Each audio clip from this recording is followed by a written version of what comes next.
Hello everyone, and welcome to another episode of TD202. In this episode, we will look at representing an isometric drawing in orthographic projection that consists of inclined planes. Stay tuned.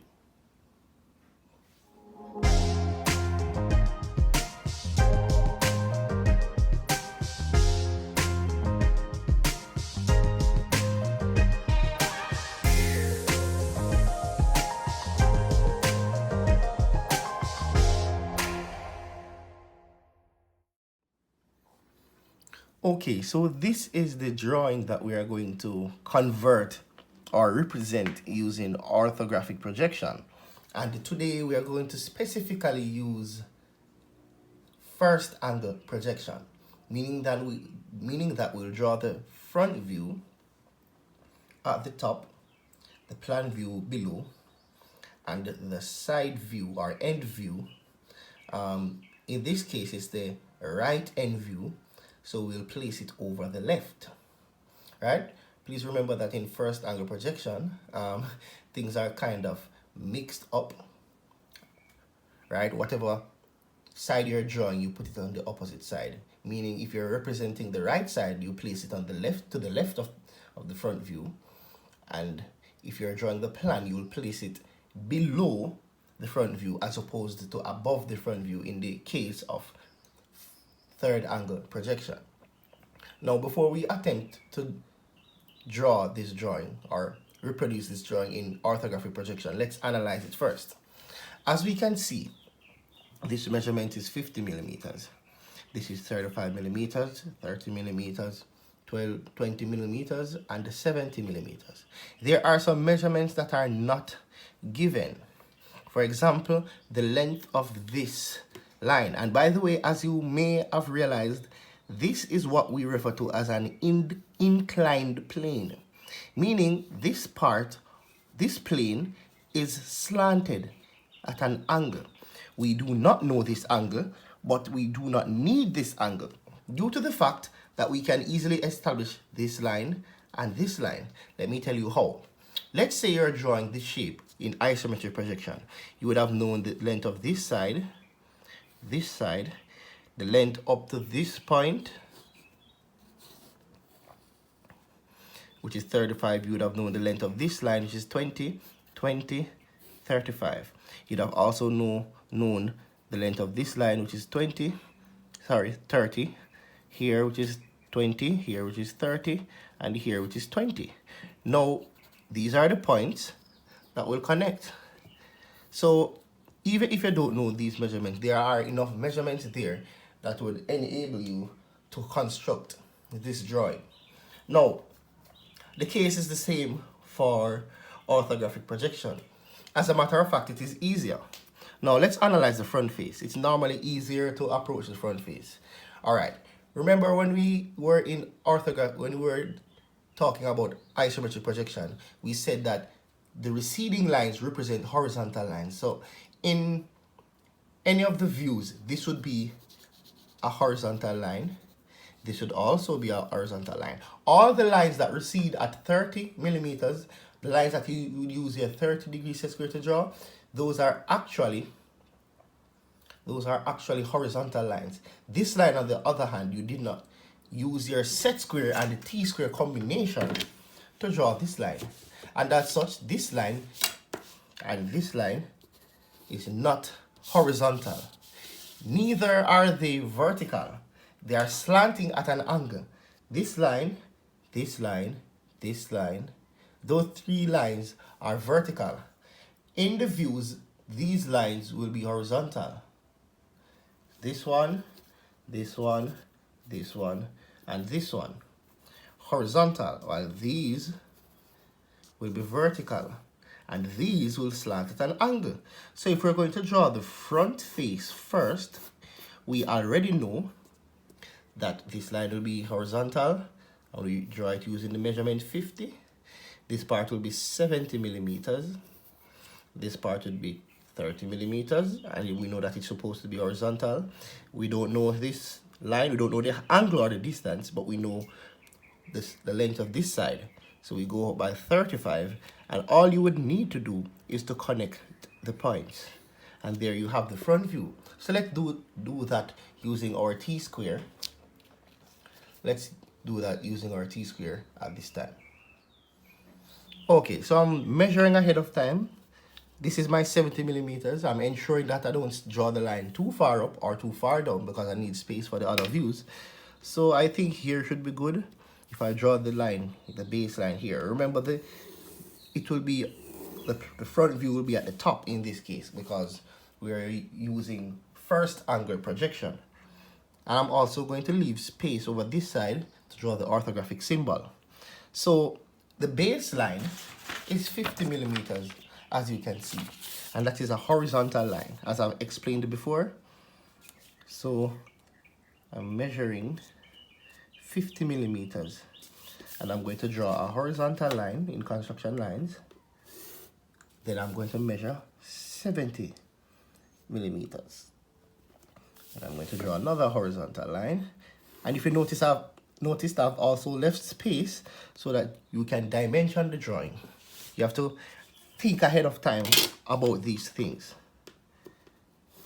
Now, on this side, I will need to measure 35 millimeters because I am aware of that measurement. So the 35 millimeters stop here. And on this side here, I'll measure 30 millimeters, which would stop here. Right, now I can go ahead and connect this point to this point.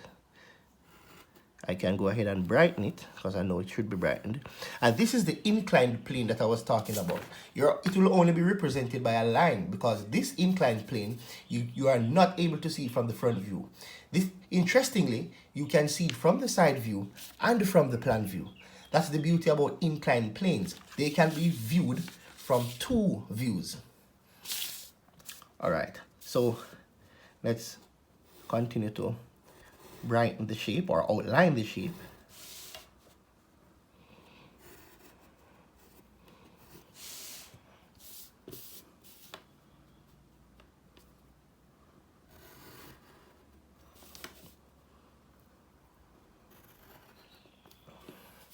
All right, so now that we have drawn the front view, we are now going to measure the required amount of space or measure a comfortable amount of space. I normally use 20 millimeters so that I can start the plan view.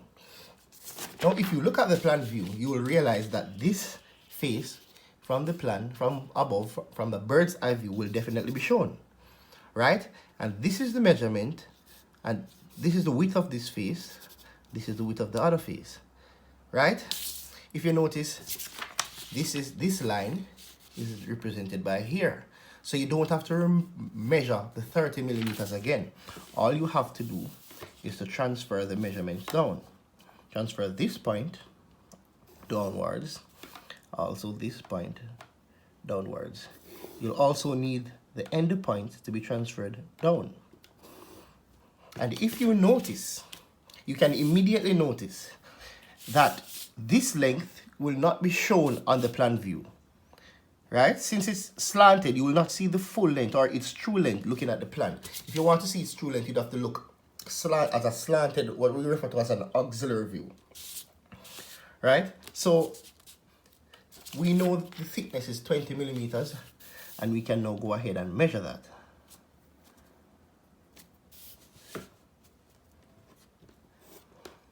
And I can now brighten, because there's nothing else to draw on this shape.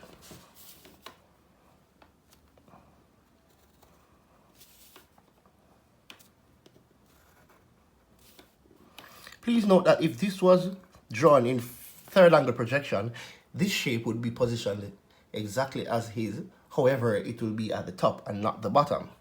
Now, if you notice, the measurement that you're seeing is this measurement. The remainder, 30, the 50 minus the 30. The remainder is 20. So from the plan view, it will seem like this length is 20 for this line, but it is actually not, because you're looking at an inclined plane. This is the inclined plane.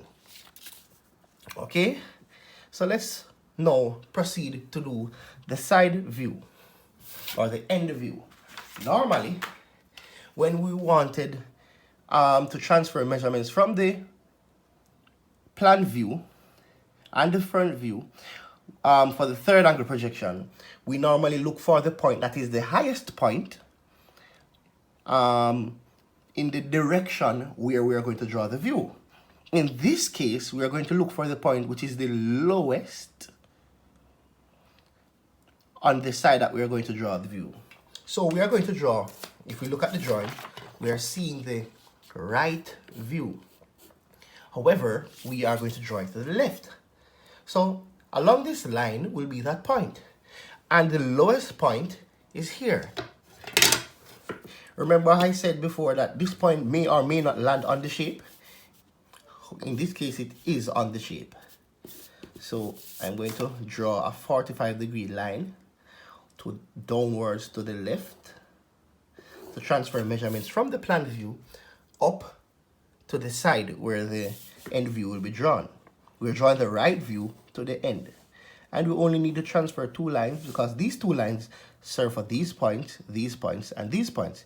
Because these 3 points are in line, these 3 points are also in line. So let's continue. Wherever these lines meet on the 45-degree line, you're going to bring up those points. You're also going to bring across all the points that are on the front view. These 2 have already been brought across. This one needs to be brought across. And these 2 at the top should also be brought across. Now, if you look, you will automatically see this face. And it's based on the fact that this was measured 35, automatically this pans out to be 25. Due to the fact that this was automatically measured 20, this automatically works out to be 20 based on the fact that you transferred the measurement. Over this side now, it will also be 35 because the overall shape is 70 millimeters. So now from the side view, this measurement, this inclined plane that you're looking at appears to be 35 millimeters in length, but it is not. It is actually slanted, but you would not know looking from the side view or the plan view. In reality, you will know based on lighting, right? But in drawing, you would not know until you see the other views, or at least one of the other views. So let's brighten this. And remember, this is the right view over the left side. That's how we normally approach first angle projection.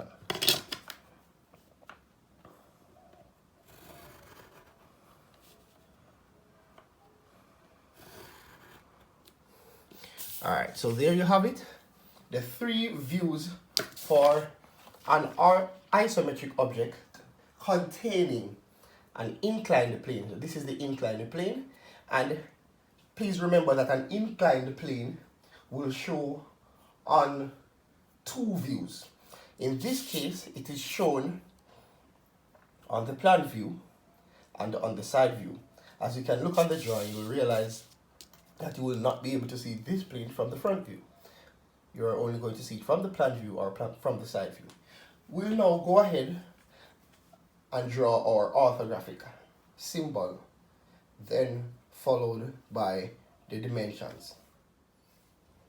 Okay, so for drawing this orthographic circle, I'm going to use 10 millimeters as the radius from a small circle to draw this orthographic symbol rather. And please remember, in this case, the circle will be on the right.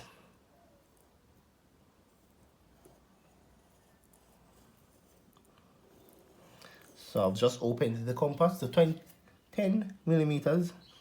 Now I'm opening it to 20 millimeters.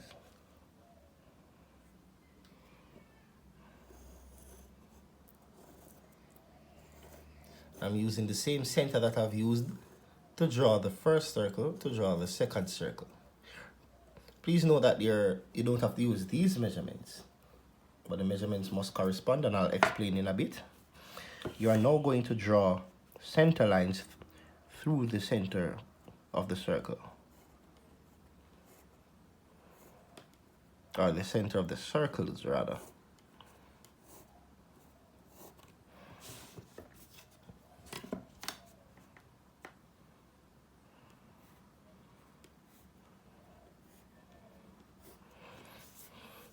Now I'm going to measure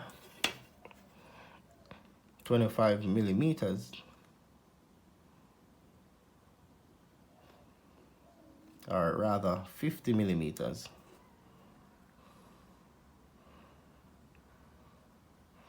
And I'm going to measure 40 millimeters.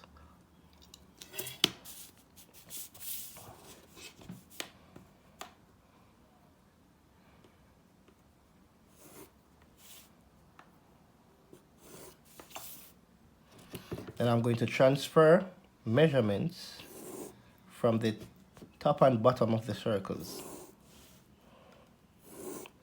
And the side view of this truncated cone will be drawn similar to the way we drew the third angle projection symbol. It will not turn the other way. The only thing that was switched around was the positions or the locations of each view.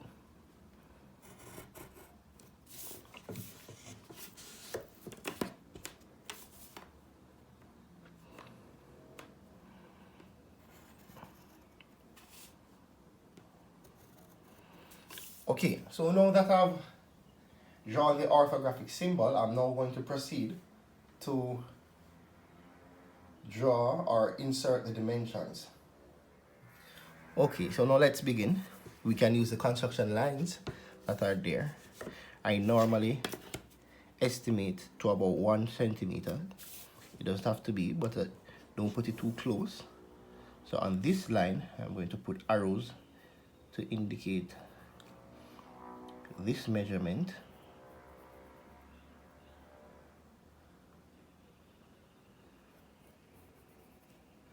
And this measurement. I could have also just indicated the overall length. I'm just going to go ahead and indicate all the measurements that I plan, put the dimension lines for all of the measurements that I plan to show. So I'm going to show the thickness of the object here.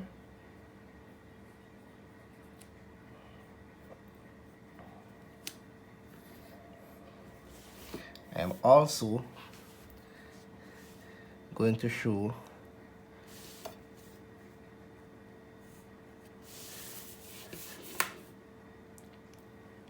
these parts.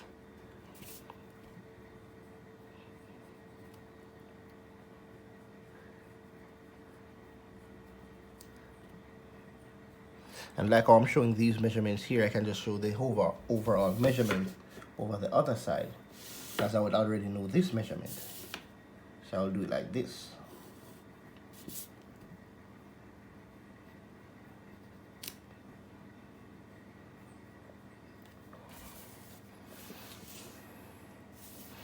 And for the plan view, I'll proceed to show the overall measurement as well.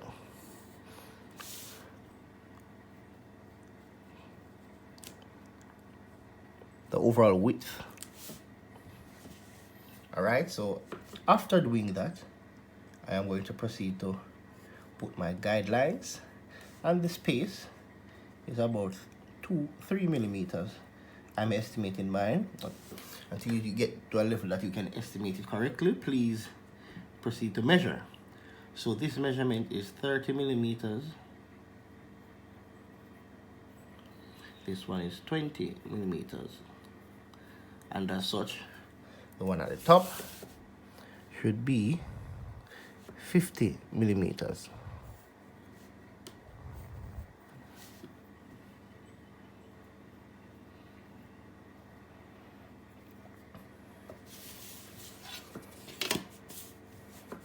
Now let's insert the measurements to the right side. I notice I'm just using the set square in the same position to draw the guidelines for these lines because they are in line. Now this measurement is 20 millimeters, as you can see on the drawing. This is 35 millimeters, and this is also 35 millimeters. Now there's only one measurement left to be shown, and this will be 70 millimeters. Alright, so there you have it. I have successfully converted or reproduced this isometric object with an inclined plane using in orthographic projection using first angle projection. And please note that this is the symbol for first angle projection. The circle is over the right as opposed to the left. The plan view is at the bottom as opposed to the top. The left side, the right side rather, is reflected over the left as opposed to the right. So you can observe the previous video that was posted and this video so that you can recognize the differences between first angle projection and the third angle projection. I hope you guys learned the lesson that was taught today, and I hope that you like, share and subscribe, and have a wonderful day.